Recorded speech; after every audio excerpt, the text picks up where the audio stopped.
The Bible says God looked kindly on Abel and his offering, but not on Cain's. Why? Was it the kind of gift they gave? Or was it something deeper? Many believe it wasn't about what they brought, it was about how they brought it. Abel gave with love, faith, and a heart full of worship. Cain's offering was more of a habit done without passion, without meaning. God saw their hearts, not just their hands. And that brings us to something mysterious ... A story most people never hear. In Genesis 6:1-4, we read something strange. The sons of God saw that the daughters of men were beautiful, and they took them as wives, choosing whomever they wanted. Who were these sons of God? They were angels, divine beings. And they didn't just visit earth. They fell from heaven. Because they wanted something they were never meant to have. Human women. The result? The Nephilim, giants, legends, warriors of old. But the real question is, what happened to the women? We know the world turned dark after this. Violence filled the earth. God saw the evil growing and was heartbroken.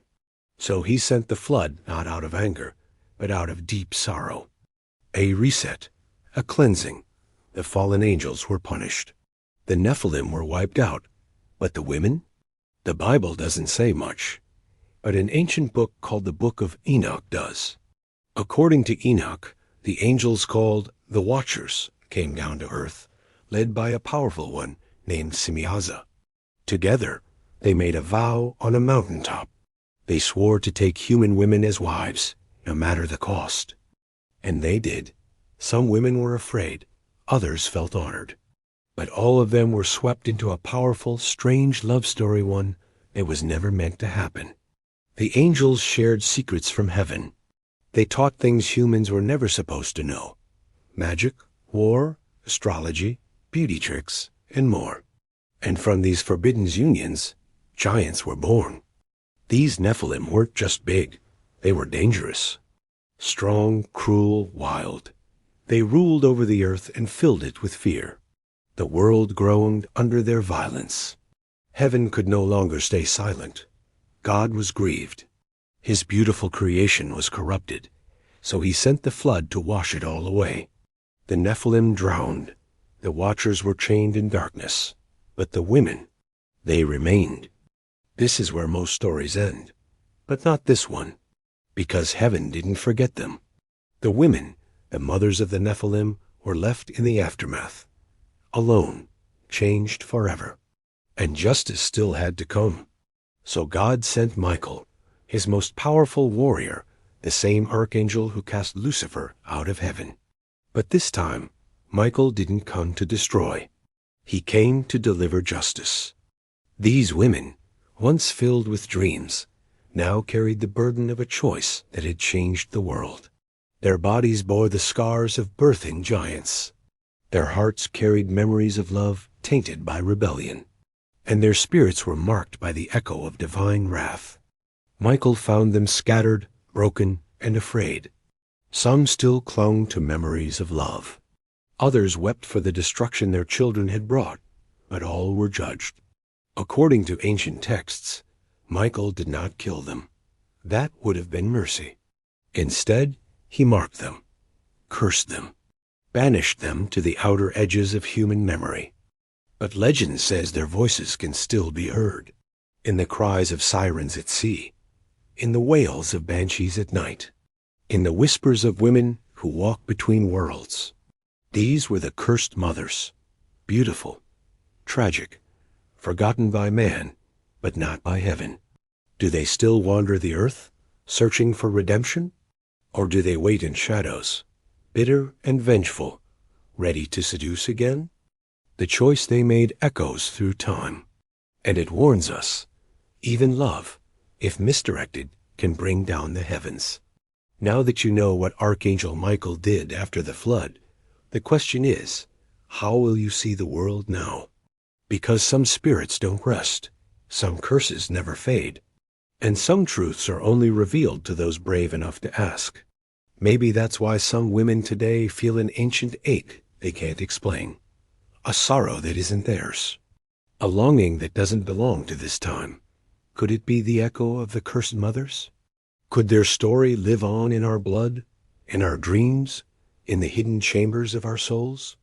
Some say the Nephilim never truly died, that their spirits roam the earth, disembodied but hungry, that they seek vessels people open to darkness, to power, to forbidden knowledge, that every great fall in history was nudged by their whispers, that the watchers, though imprisoned, still dream, still scheme, still wait. And what of the daughters of men? Are we still vulnerable to their touch? Are the temptations we face today pride, lust, vanity echoes of the first seduction? Are the angels still watching? Still falling? The veil between worlds is thinner than we think. Not every stranger is human. Not every dream is yours.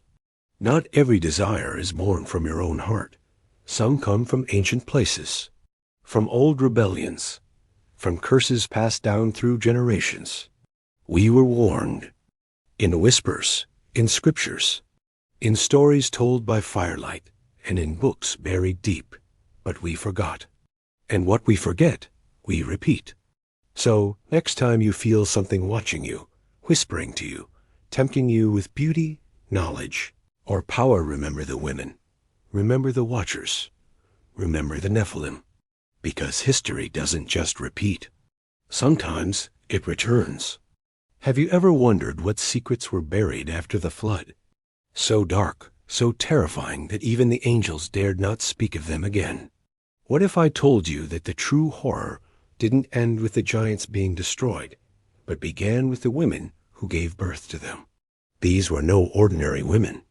They were the ones who chose desire over obedience, passion over purity. They fell in love with beings from another realm, fallen angels who had defied God himself. And for that choice, they paid a price no one speaks of until now. This isn't just the story of rebellion. It's the hidden aftermath. It's what happened after the heavens waged war, after the Nephilim were wiped out, after the earth was cleansed. Because once the flood waters receded, there were still consequences to be delivered. Consequences so severe, so chilling that only one could carry them out. Archangel Michael, the general of heaven's armies, the sword of divine justice. But here's the shocking part. Michael didn't just punish the angels. He turned his attention toward the wives, the human women who had united with darkness. What he did next would leave a mark on the spiritual realm forever. Could their souls still be calling to us today? Do they linger in myth as sirens luring the living with voices soaked in sorrow and rage? Before we reveal the full truth, comment 777 if you feel the mystery pulling at your spirit. And if you're one of the many who support this channel with your encouragement and presence, thank you deeply. Your light helps us uncover what's long been hidden. Stay with us because the deeper we go, the more the veil will lift. What Archangel Michael did was not just a punishment, it was a prophecy. And once you hear it, you may never look at ancient stories the same way again. Ready to enter the unknown? Let's begin. Archangel Michael's shocking act against the wives of fallen angels. Have you ever heard the saying that one glance can change the course of destiny? What if I told you that a single look, not from a man, but from heaven's most powerful beings, was enough to unravel divine order itself? This isn't just another tale of forbidden love. This is the greatest tragedy of love at first sight ever recorded. One so serious it shook the balance between heaven and earth. Up in the heavenly realms, all was pure, orderly, and radiant. The angels, God's messengers and warriors, were fulfilling their sacred duties, singing holy praises, maintaining the beauty of creation, and standing as sentinels of divine law. They were created to serve and obey with no desire of their own beyond the will of the Almighty. Their task was clear, their loyalty unquestioned. But then something shifted. One day, as they cast their gaze downward from the heights of heaven, their eyes fell upon earth. What they saw wasn't chaos or sin, at least not yet. What they saw was beauty, but not the type of beauty they were used to. It wasn't the perfection of celestial beings or the glory of stars. It was human beauty, imperfect, vulnerable, real, and it captivated them. The women of earth, with their raw emotions, soft strength, and mortal charm, stirred something inside the angels that had never been awakened before. It was unlike anything they had ever felt. How could beings forged in light and holiness begin to desire flesh and fragility? What was it about these women that made angels eternal and wise, willing to abandon everything they were created for? Genesis 6:2 records the moment when this divine boundary was crossed. The sons of God saw that the daughters of men were beautiful, and they took wives for themselves from any they chose. This moment, this first look, would mark the beginning of a downfall. It was the spark that ignited a chain of rebellion, corruption, and ultimately divine judgment. But the deeper question remains: if even angels can fall because of desire, what does that say about the power of human love and the dangers of loving outside God's will? This is where the story takes a dramatic and dangerous turn. The angels, once untouched by the temptations of the world, began to experience something foreign, something powerful. It started as a subtle fascination, like a whisper on the wind. But with every passing glance toward earth, that whisper grew louder, becoming a voice they couldn't silence. What was this strange pull they felt? Why did it awaken such longing in beings who were created to be above desire? It wasn't just admiration anymore. It was craving, obsession, a fire igniting in hearts that were never meant to burn with earthly passion. These weren't minor angels. These were the sons of God, heavenly watchers, guardians of divine order. And yet, each time they looked down, the boundaries of heaven blurred a little more. The light that once radiated from them, pure and unwavering, began to flicker. Their glory, meant to reflect the holiness of God, started dimming as forbidden thoughts crept into their minds. Meanwhile, down on earth, the women carried on with their lives, blissfully unaware of the cosmic drama unfolding above them. They baked bread, sang songs, tended fields, and told stories by firelight, never knowing that their beauty, laughter, and warmth had become the downfall of the watchers in the sky. These women, simply being human, became the unknowing focus of divine rebellion. Have you ever wondered what it would feel like to be watched not by people, but by celestial beings, angels meant to guard, now longing to possess? What happens when holy watchers break their silence, not to protect, but to pursue? As it is written in Jude 1-6, "And the angels who did not keep their proper domain, but left their own abode, he has reserved in everlasting chains under darkness for the judgment of the great day." The heavens were growing restless. The air was thick with tension. A choice was about to be made, one that would send ripples through eternity. And as the angels leaned closer to the world of flesh, the skies above began to shift. But the strange energy wasn't just felt in heaven. Down on earth, something began to stir within the women, too. Something they couldn't quite explain. It wasn't fear, but it wasn't peace either. It was as if they could sense unseen eyes upon them, watching not with malice, but with intensity.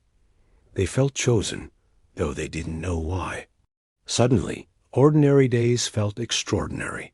The breeze that brushed their faces carried a strange electricity, and even the silence of the night seemed to whisper secrets. Have you ever stood outside just moments before a storm breaks? When the wind dies down and the air feels alive, thick with tension and mystery. That's what it was like for these women. Every heartbeat felt louder. Every glance over the shoulder more urgent. The skies looked normal. Yet something about them hinted that change was coming. Not just in the clouds, but in the very fabric of the world. They didn't realize that their presence had become the center of the spiritual war. Their smiles, their laughter, their grace. It was drawing angels down from the heights of glory. The invisible barrier between the eternal and the earthly was thinning. And deep down, something inside them knew that life as they knew it was on the edge of a transformation. Was it fate?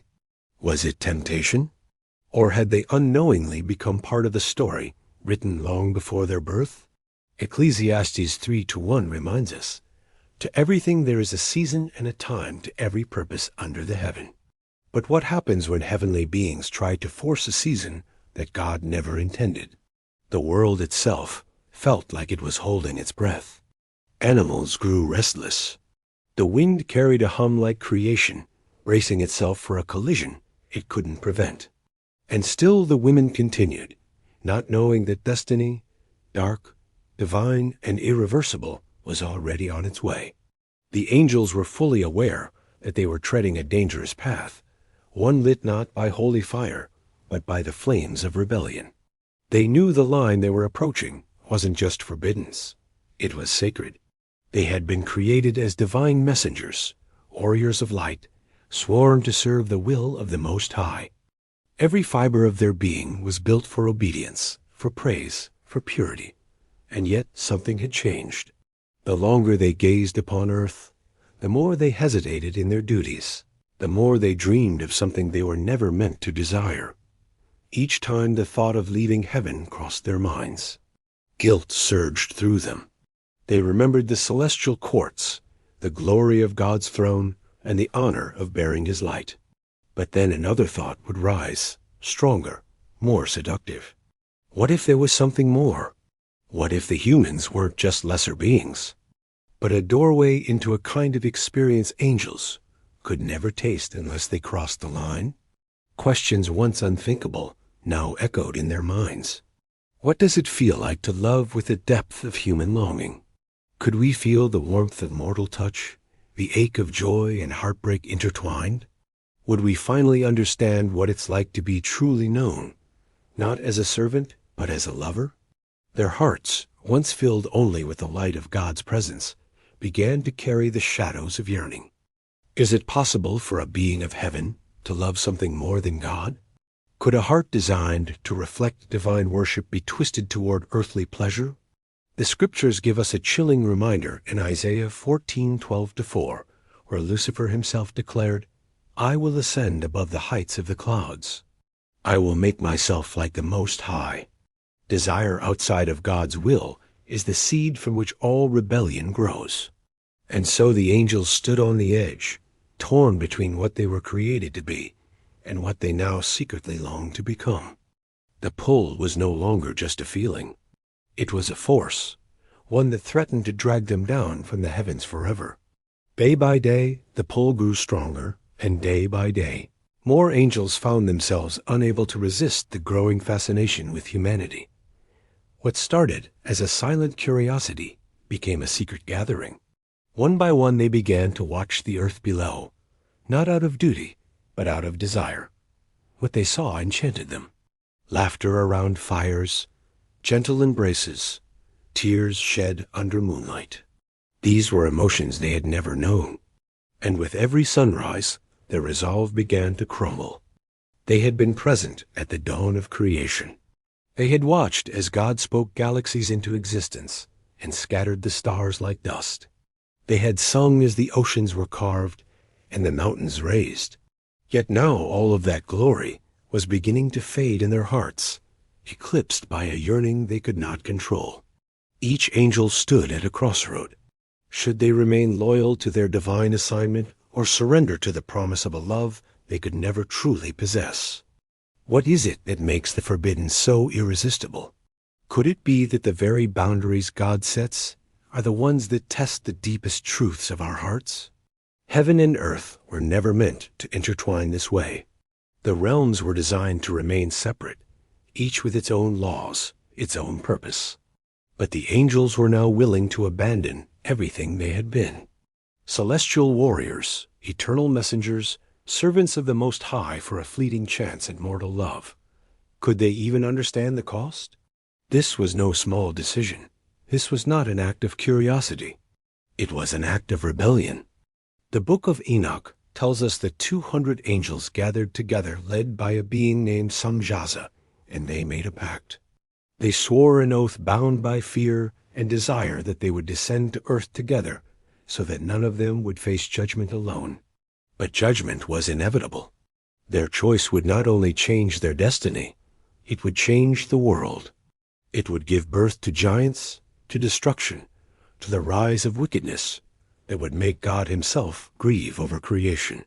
As it says in Genesis 6-5, the Lord saw how great the wickedness of the human race had become on the earth, and that every inclination of the thoughts of the human heart was only evil all the time. The heavens were about to shake. The earth was about to groan under the weight of corruption. And those angels, so captivated by human beauty, were about to learn a truth that echoes through eternity. No matter how compelling the reason may seem, some divine laws are never meant to be broken. The moment these angels, no longer messengers of God, but now outcasts, set foot upon the earth, a strange enchantment rippled through the natural world. But this wasn't the kind of magic that brings healing or hope. This was something far more dangerous. It was the kind of beauty that doesn't lift you up, but pulls you under like a riptide. Imagine the most breathtaking person you've ever seen. Now imagine 1,000 times more radiant, more flawless, more unearthly. That's what they looked like. But their beauty wasn't just visual. It was supernatural.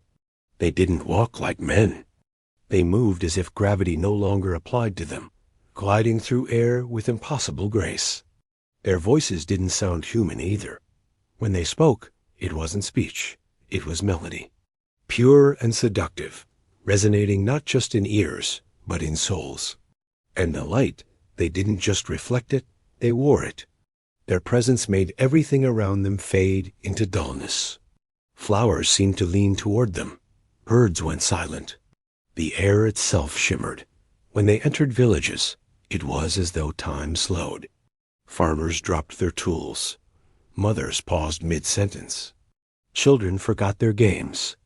All eyes turned to these dazzling figures, unable to resist. Looking at them was like staring into the sun, so brilliant it hurt. And yet no one could turn away. The women who saw them felt something awaken within. An ache, a hunger, a fire that had no name. This wasn't ordinary attraction. It felt like destiny or a spell. What would you do if someone beyond your understanding stepped into your life and made you feel like you were the only person in the universe? Could you resist? Would you even want to? These weren't just striking strangers. They were perfection. Perfection wrapped in mystery, walking among mortals like living dreams. Their skin glowed with a light like moonlit silver. Their eyes shimmered with starlight, yet seemed to hold knowledge older than the earth itself.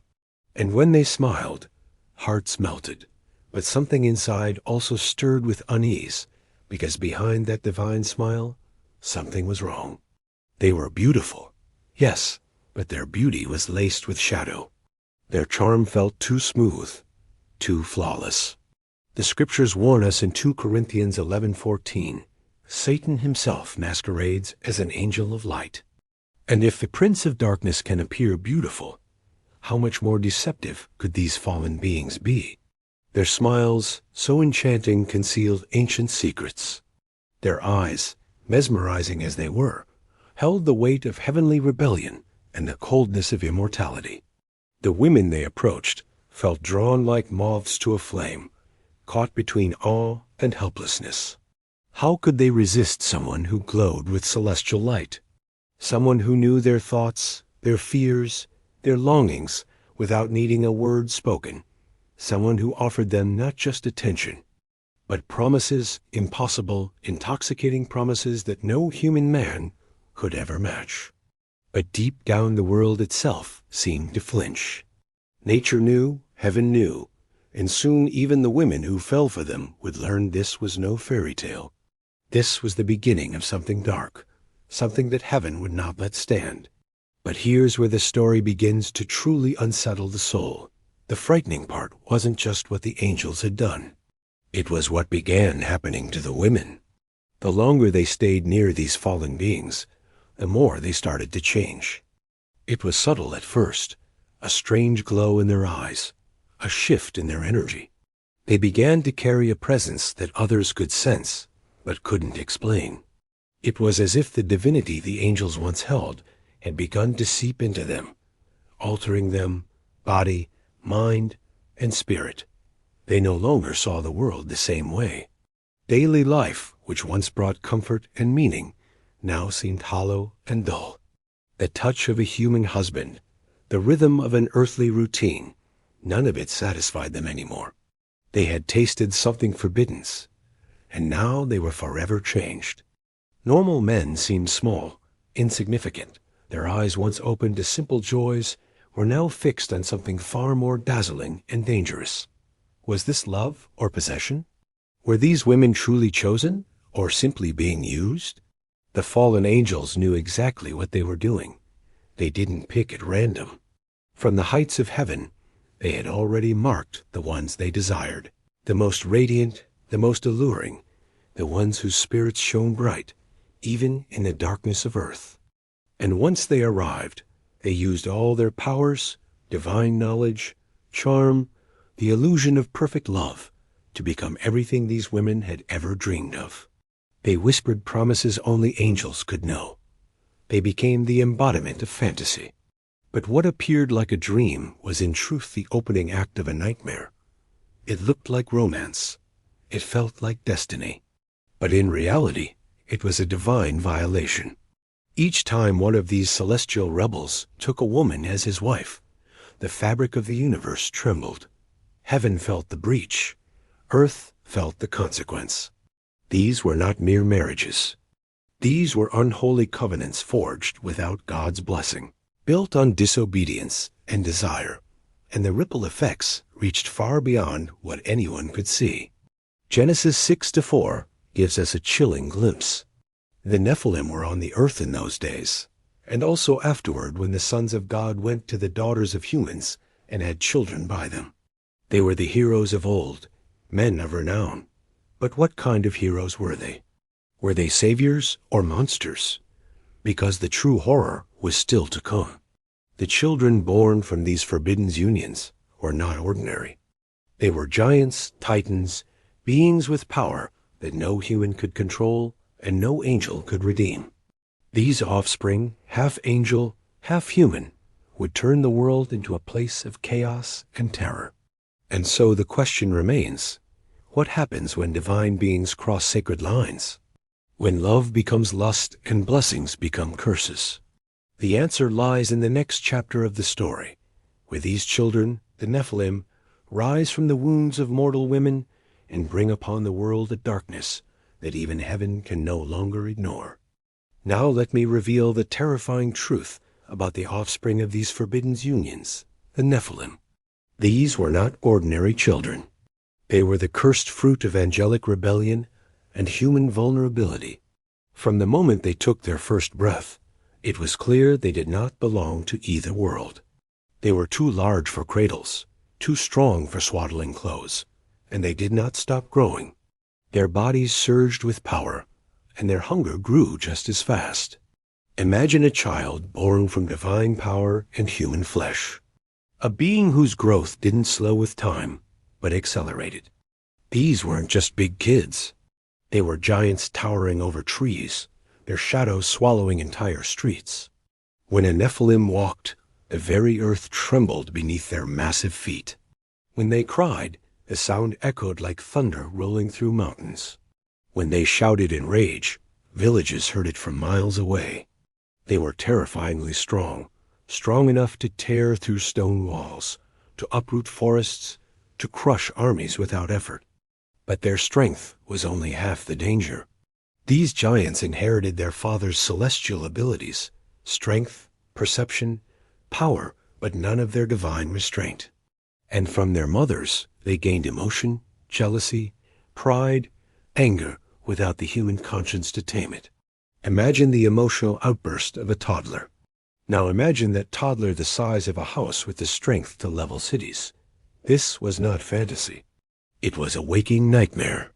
The world was suddenly home to beings too powerful to control and too immature to understand mercy. Have you ever wondered what it would be like to live in constant fear, not of storms or wild beasts, but of your own neighbor's children? Entire cities lived in dread of the Nephilim.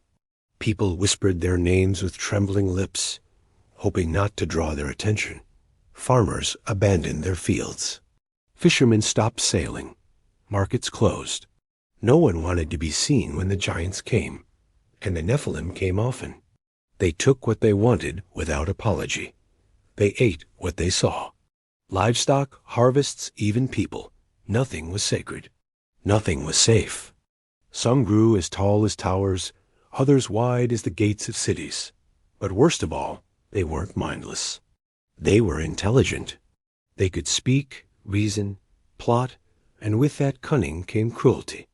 The book of Enoch paints a chilling picture of this era, saying, "They consumed all the acquisitions of men, and when men could no longer sustain them, the giants turned against them and devoured mankind."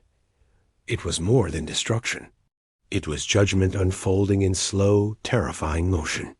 The Nephilim were not merely a threat to villages. They were a threat to the balance of creation itself. Heaven watched in sorrow.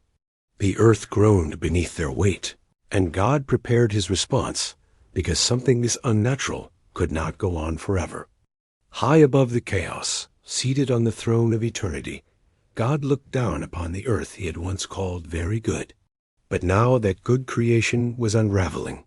The harmony he had spoken into being was being drowned out by the sound of fear and bloodshed. What he had formed with his hands was now being crushed under the feet of giants who were never meant to exist. The Nephilim, the cursed offspring of rebellion, had turned earth into a battlefield of shadows and sorrow. And the ones suffering most were the very people God had breathed life into, his beloved humans. Each day the cries of the innocent rose like smoke to heaven. Mothers hiding their children. Villagers abandoning their homes. Prayers whispered through tears, asking if anyone would come. Asking if heaven still cared, and God heard every cry. He saw every injustice. The giants thought themselves unstoppable. But the Creator was not blind. His anger, though slow to rise, began to burn like a righteous fire. Judgment was stirring. That was when heaven's most powerful warriors prepared to descend. The archangels, beings of immense might and unwavering loyalty, were summoned to war. Michael the commander, Gabriel the messenger, Uriel the flame of truth, Raphael the healer turned warrior. These were not just celestial figures of peace. They were generals forged in the fire of divine justice. But even they knew this would not be like any battle fought before. They weren't facing demons or fallen spirits alone. They were going up against creatures born with angelic blood, hybrids of heaven and earth, packed with power, driven by chaos and wrapped in flesh. And they were everywhere. The Nephilim were not scattered. They had multiplied. They had claimed dominion. The earth had become their playground and humanity their prey. Could even heaven's mightiest stop what had now grown so far out of control? The archangels gathered their forces, brilliant legions that stretched across the skies. But they didn't move quickly. This was not a battle they could charge into blindly. Every step was planned, every strike calculated. They had to fight not only with strength, but with the wisdom of heaven itself. The Nephilim were cunning. They were fast, and they were angry. But here's the thing about serving the Most High. When you go to war in His name, you're never unprepared. For every rebellion, heaven has a response. For every corrupted creature, there is a cleansing fire. And for every darkness that rises, God already has a plan to bring it down. Do you remember what Romans 12:19 says? "Vengeance is mine. I will repay," says the Lord. This wasn't just a mission. This was a divine reckoning. And leading the charge was Michael. He didn't just carry a sword. He carried the full weight of God's justice in his hand. When even the archangels, those towering warriors of heaven, began to struggle under the weight of the Nephilim's might, the sky itself seemed to grow still. It was then that God, in his divine mercy and fierce justice, chose to act. He would not let corruption swallow his creation. He would not allow the earth meant to be a garden of life to become a graveyard of terror. And so the decision was made not just to strike, but to cleanse. God revealed a plan unlike anything the world had ever known. It would not be carried out by sword alone, but by the hand of nature itself. A flood, vast, merciless, divine, would rise from the depths and fall from the heavens.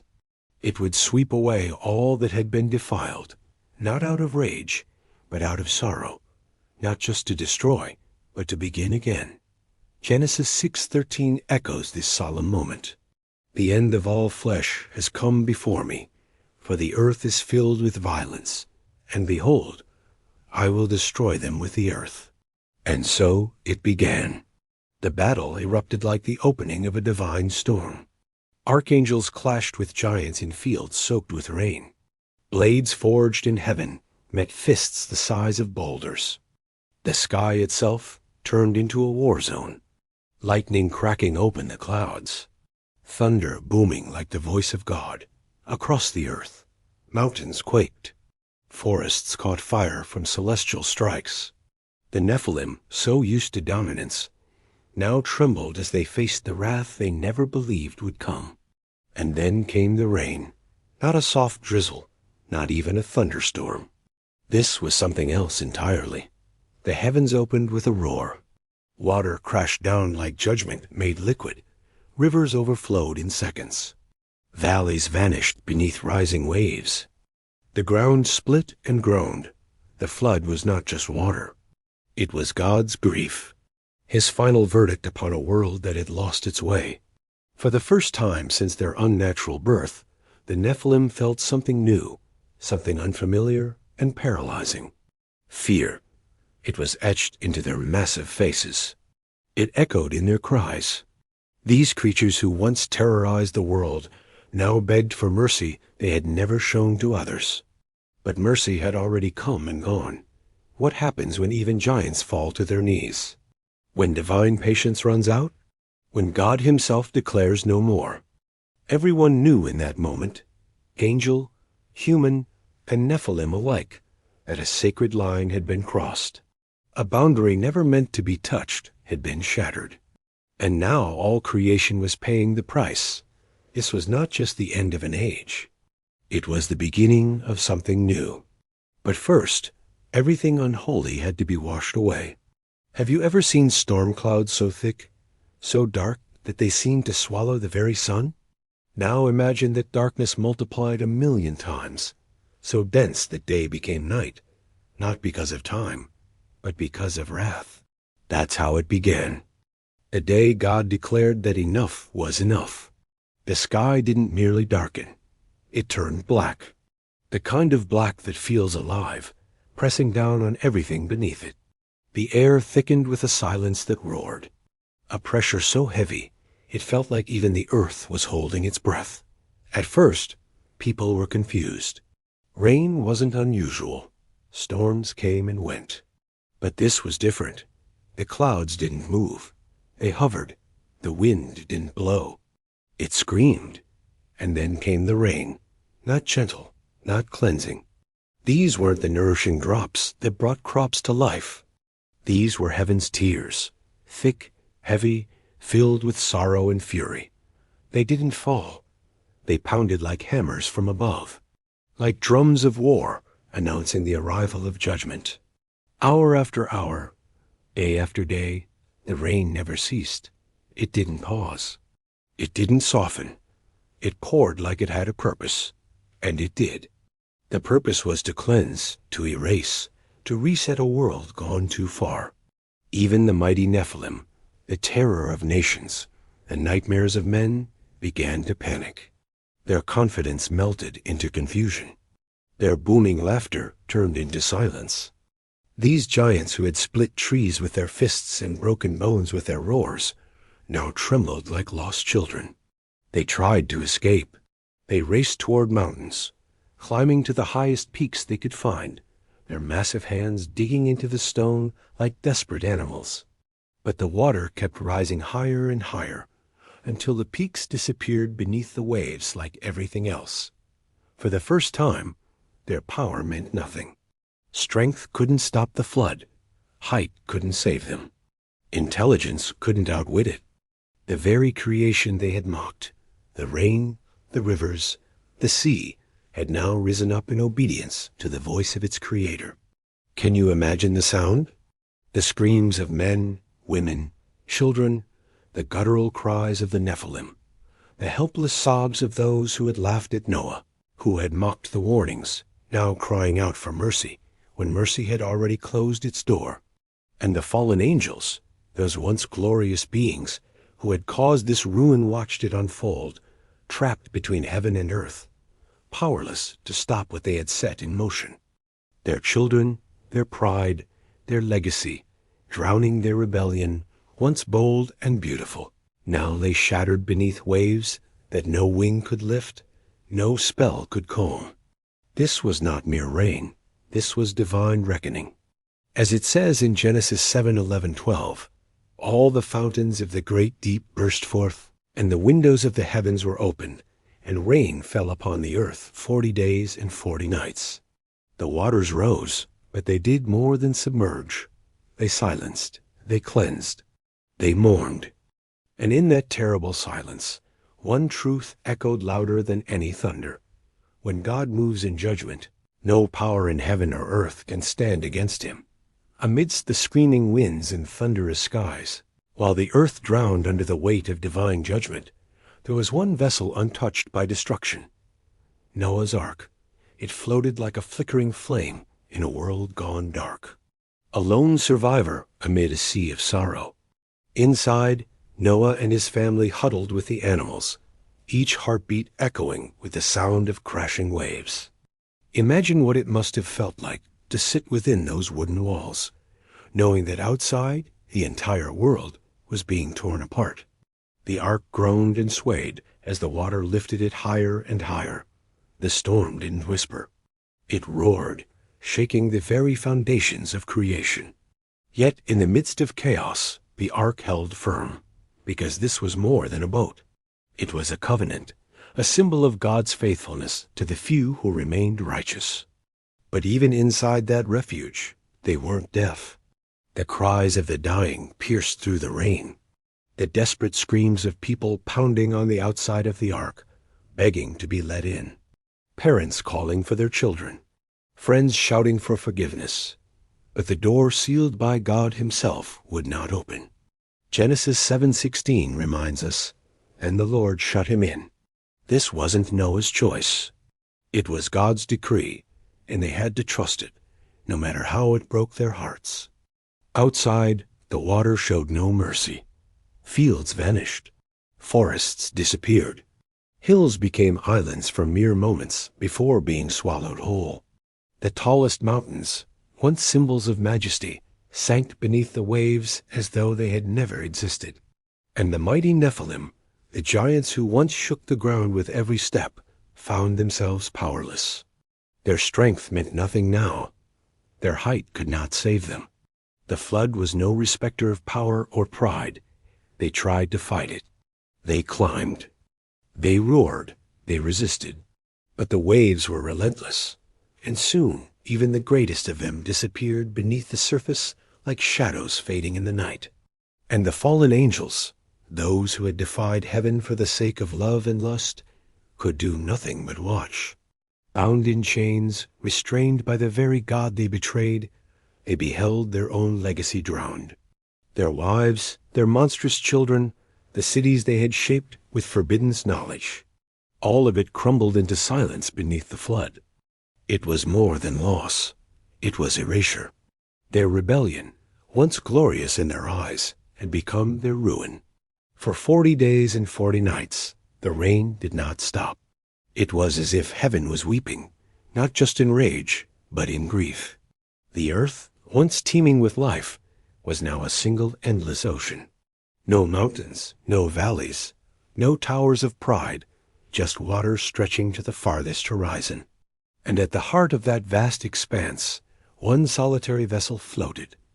Noah's Ark, the last heartbeat of the old world. When the waters at last began to retreat, it was like watching the earth awaken from a terrible dream. But it was not the same earth. The world had been wiped clean. Nothing remained of the Nephilim's kingdom. No temples, no bones, no trace of the hybrid race that once ruled like gods. It was as if time itself had reset. A new beginning had come, but not for everyone. Because while the ark had survived, and the earth would live again, the story was not over. There was still one group left to face judgment, a punishment not of drowning, but of eternal haunting, the wives of the fallen angels, the women who had embraced the forbiddens and given birth to giants. They had survived the flood, but not in the way they hoped. What waited for them next was darker than death, and Archangel Michael was already on his way. When the flood waters finally receded, and the sun once again touched the face of the earth, many thought the horror had ended. But for some, the nightmare was only beginning. Hidden beneath the silence of the cleansed world were hearts still chained by regret, those of the women who had loved the fallen angels. They had survived the flood, but maybe survival wasn't mercy. Maybe it was the beginning of their judgment. Imagine it, loving someone with all your soul, someone radiant, someone who once shone brighter than the stars. These women had given themselves to beings of divine beauty and unimaginable power. They believed it was love. They believed it was destiny. But in the end, it was deception wrapped in splendor. And now those angelic husbands, the ones they once adored, were gone. Not dead, but worse, imprisoned in chains of darkness. Some were cast into deep valleys, as described in 2 Peter 2-4. For if God did not spare the angels who sinned, but cast them down to hell, and delivered them into chains of darkness, to be reserved for judgment. Others were sealed away in spiritual realms, trapped until the final day of reckoning. They couldn't return, couldn't speak, couldn't even offer a final touch of comfort. Their arms, once wrapped around their wives, were now bound by divine command.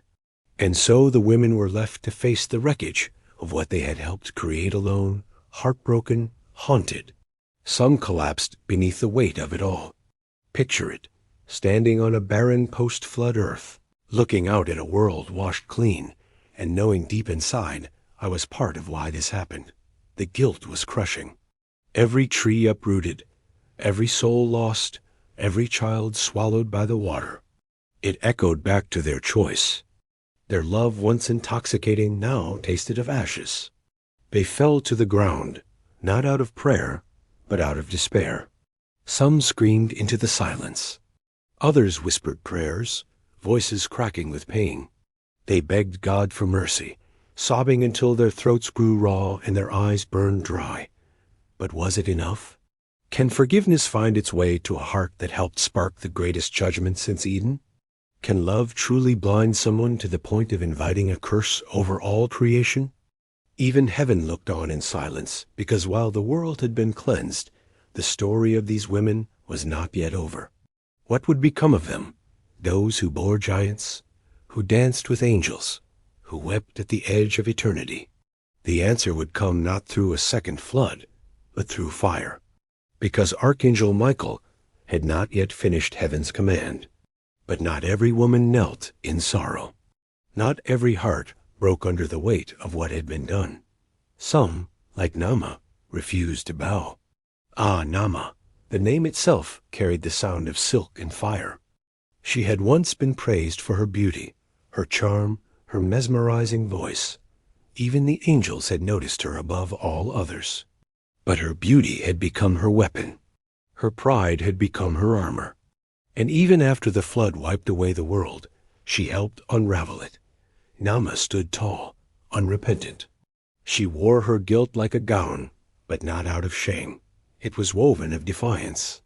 She had drunk deeply from the cup of forbidden's power and liked the taste. She had used her allure, not just to charm the angels, but to lead other women down the same path. Even as heaven rained fire in its silence, she still believed she had been right. Her pride became her prison, a cage, built not with chains, but with mirrors that only reflected what she wanted to see. But God, whose justice sees through every mask, crafted a punishment, not only just, but poetic. They were transformed not into beasts, but into warnings, into sirens, into mermaids. Yes, those half-woman, half-creature beings of the deep, cursed to live beneath the waves. Behind the fantasy lies judgment. These women, once loved by angels and lifted above mortals, were now cursed to forever embody the very danger they had once embraced. They would be beautiful, still achingly so, voices like music, eyes like stars. But their beauty, now a curse, would bring only destruction. Just like the angels they once loved, they would now lure others into the same kind of fall. Can you imagine such a fate? To be desired forever, but never loved. To be pursued, but never cherished. To sing songs you can't stop singing, knowing they lead others to ruin. These weren't fairy tale sirens. These were cursed souls trapped between heaven's wrath and earth's memory. And the worst punishment wasn't the curse itself, it was the memory, the knowing, the endless replaying of choices that led to the end of the world. Their minds became battlegrounds. Some descended into madness, hearing the cries of the drowned every time they closed their eyes. Others became numb, walking shadows hollowed by guilt, too deep for words. They tried to forget, but the sea never let them. Because the ocean, vast and merciless, became both their prison and their stage. It whispered back their names, carried echoes of their past, and reminded them day after day that they were no longer human, no longer lovers, no longer mothers.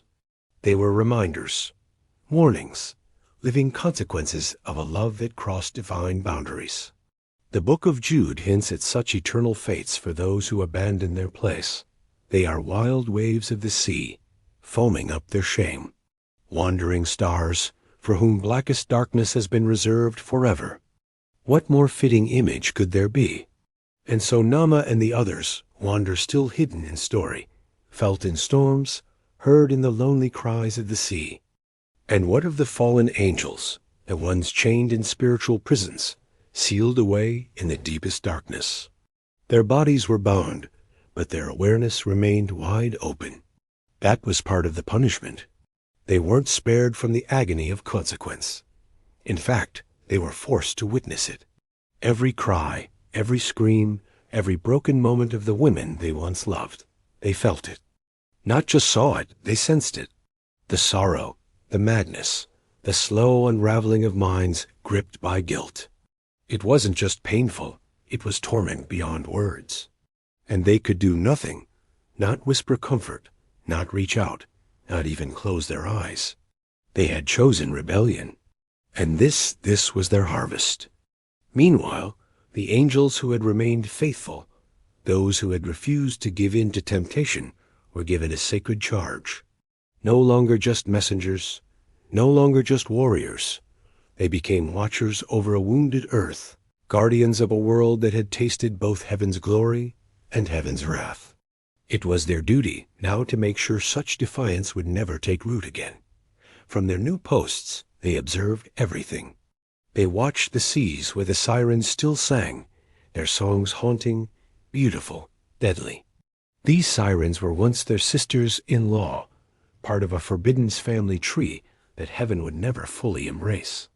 The faithful angels did not interfere. They could not. But they listened and they remembered. They also watched humanity rise from the ashes tentatively, painfully, village by village, garden by garden. The people tried to forget, but the memory of the flood lingered like smoke after fire. Stories passed from father to son, mother to daughter, about giants, angels, and a sea that swallowed the earth. No one ever told the full truth, but no one ever completely let it go. It was a new chapter, a rebirth. The world had been washed clean, but clean does not mean unscarred. The faithful angels, once bold and radiant, now stood in quiet reverence. They had learned, they had seen, they had witnessed firsthand what happens when divine beings cross into human desire. And so now they kept their distance, not because they stopped caring, but because they now understood the cost. They watched from the edge of glory, hands folded, hearts guarded. Some lines are etched in eternity. Some boundaries are not merely laws, they are warnings written into the structure of the universe itself. And the angels remembered the lesson. A lesson soaked in rain, echoed in thunder, etched in sorrow. No matter how beautiful the temptation, no matter how powerful the emotion, there are places even angels should never go. So now you know the story didn't end with the flood. The world may have been washed clean, but its echoes still ripple through time. The sirens still sing. The fallen angels still grieve in silence. And heaven still watches, remembering the day love turned to rebellion, and rebellion turned to ruin. This tale isn't just a piece of forgotten mythology or a warning buried in ancient texts. It's a mirror, a reminder that the choices we make even out of love carry consequences that can reach far beyond ourselves. It asks us the same question those angels once ignored. What are you willing to give up in pursuit of something forbidden? And what happens when it's too late to turn back? If this story moved you, made you feel something deep in your spirit, or revealed a truth you hadn't seen before, I invite you to comment 777 below to let us know you're reawake and watching. Your voice matters here.